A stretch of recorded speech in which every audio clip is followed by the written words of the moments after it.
President. Greenland.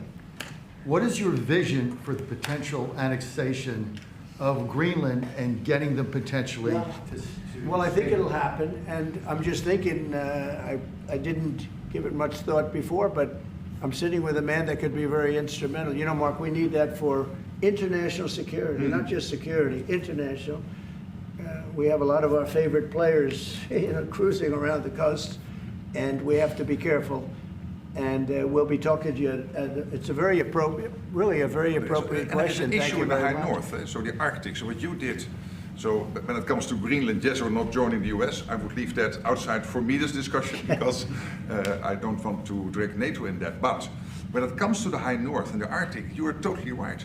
The Chinese are now using these routes. We know that the Russians are rearming. We know we have a lack of icebreakers. So the fact that the outside Russia, there are 7 Arctic countries working together on this under US leadership is very important to make sure that that region, that part of the world stays safe. And we know things are changing there and we have to be there. Well, we just had an election there the other day. Do you see a referendum, a plebiscite, where the people of Greenland would be in a position to decide if they want to become part of the United States? Yeah, it was a good election for us, as you know. It was not a referendum.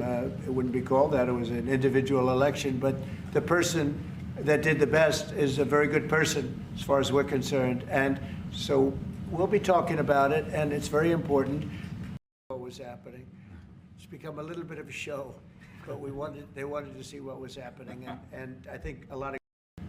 But that whole area is becoming very important, and for a lot of reasons, the routes are, very direct to Asia, to Russia, and you have ships all over the place, and we have to have protection. So we're going to have to make a deal on that, and Denmark is not able to do that. Denmark's very far away, and really has nothing to do. What happens? A boat landed there 200 years ago or something, and they say they have rights to it. I don't know if that's true. I don't think it is, actually.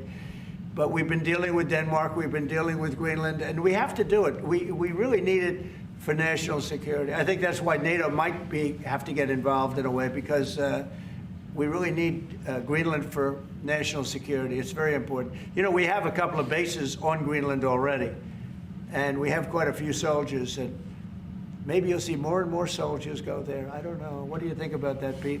So, don't answer that, Pete. Don't answer that question. But we have bases, and we have quite a few soldiers in Greenland. That group is through the roof because now they realize that in the United States that President Trump's policy